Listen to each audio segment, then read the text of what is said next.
away, we knew we want to see the kids earlier than ninth grade. It's just obvious to us. So we needed to start in middle school. So we started the high school in 2000, started middle school in 2003. We also knew that we needed to seize control of the teacher credentialing process. So we got approved to start our credentialing program in 2004. Then we started High Tech International. Then Explorer Elementary, up by UCSD, wanted to move more centrally to Point Loma, partly because they wanted to diversify a little bit. And they asked us if this is another long story, but they asked to be part of our management organization, and we said okay, because we were going to acquire with them the building in which Explorer Elementary now resides, where High Tech Middle Media Arts is, et cetera, et cetera. So we brought them in. But there they are. They're a pre-existing elementary school with their own culture. And really, really fine school, doing social-emotional curriculum, not doing project-based learning so much. And because they had their identity and were committed to it, we're kind of resistant to it. I mean, they're part of our organization, but they had their own website, Explorer Elementary, et cetera, et cetera. I mean, they just really wanted to be who they were. That's fine. But that meant that when we had the opportunity to do something in Chula Vista, we really jumped at it, because this was our opportunity to find out what does High Tech High look like at the elementary level. So I'll just tell you a couple of anecdotes about that, then we can get to your Q&A about and your sense of what it looks like at the elementary level. I always felt as though it was at high school that it was very hard to do project-based learning and integrated curriculum, and that it was a no-brainer in elementary school, in K-5, because, I mean, kids are in one room all day long. You do what you want with them, you can organize time the way you want, and so forth.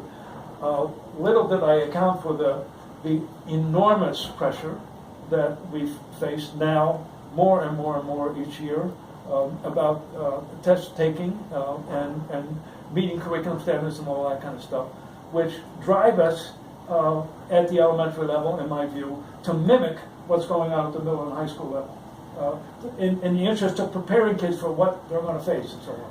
I remember my middle school kid, I had a son who almost dropped out of middle school. In fact, he told us when he was 11, he said he came to us and said he wanted to have his own apartment. He just wanted to move out. He said, "Mark, how are you going to pay for that?" He said, "I haven't thought about that." I said, "Why don't you stay with us for a while?" So, but his middle school teachers, they would tell him to sit still and shut up and everything, because we're getting you ready for high school. So I mean, this whole business of the bleeding down of you need to do this now so you'll be ready for something else is crazy making. Anyway, so it always felt to us like, okay, so elementary school really, it's a piece of cake. I've come to realize that it's not necessarily a piece of cake, and yet there are enormous opportunities at the elementary school, at K-5 level, partly because kids, by and large, have not had the curiosity and creativity beaten out of them in the way that they often have by the time they get to 9th and 10th grade and so forth in traditional systems. So there's a real opportunity there. When I walk around here, when I've seen some of the projects that I've seen here, with like a way station for monarch butterflies, or building or the Caterpillar Cafe. I mean, I love that project. Where so the kids walk in and the teachers say, "Okay, what are your questions about yourself and the world?" And all the questions about caterpillars, because there's an infestation of caterpillars around, right? So then that's developed, and then so one of the questions is, do caterpillars have feet, right? And so we take a vote. 22 kids out of 28 say yes, they have feet, and 6 of them say no. So let's go look. We take the magnifying, we go look, and it turns out they got feet, except one kid said, no, those aren't feet. Right? So anyway, so then it becomes Caterpillar Cafe, right? There's a book and an exhibition. It's a big project, and think about all the science and reading and writing and all kinds of things that you do as a result of doing that project. I mean, there are dozens and dozens of projects that I've seen here that I see them and I go, wow. And one other anecdote. So I go to engineering class over at High Tech High Chula Vista, they're doing a project where you have to do 2 inputs and 3 outputs. So I walk into engineering in 8th grade over here in the middle. They're doing a project where you have 2 inputs and 3 outputs. And it looks pretty much like what's going on in high school. I come to 5th grade, and I see kids doing a project that looks pretty much like what's going on in the 8th grade. I'll go back to the 12th grade teacher and I say, you are not ready for what's coming your way. Because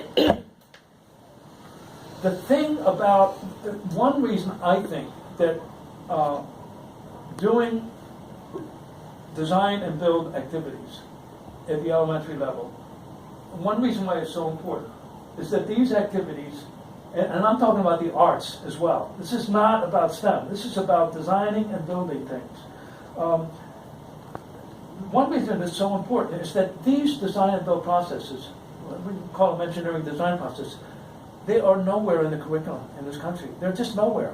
They're not there. Science, except in robotics clubs, and maybe a couple other things, and after-school activities and stuff, but they're not in the curriculum.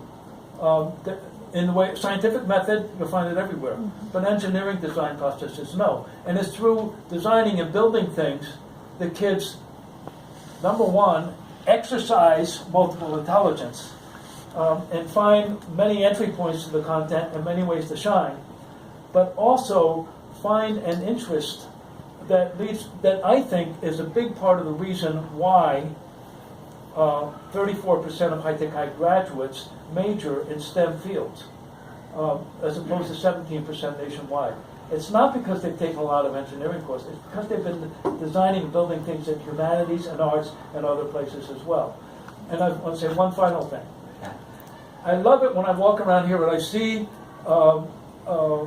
stuff on the board, sentence starters for critique, and for having conversations with each other and so forth, because when our kids come back, this is looking ahead, when our kids come back from college, and people ask them, what did you struggle with? Well, they struggled with lectures where there were 500 students. But they went up and talked to the professor afterwards. And they say a lot of my peers are very uncomfortable doing that kind of thing. They form study groups. They go to office hours.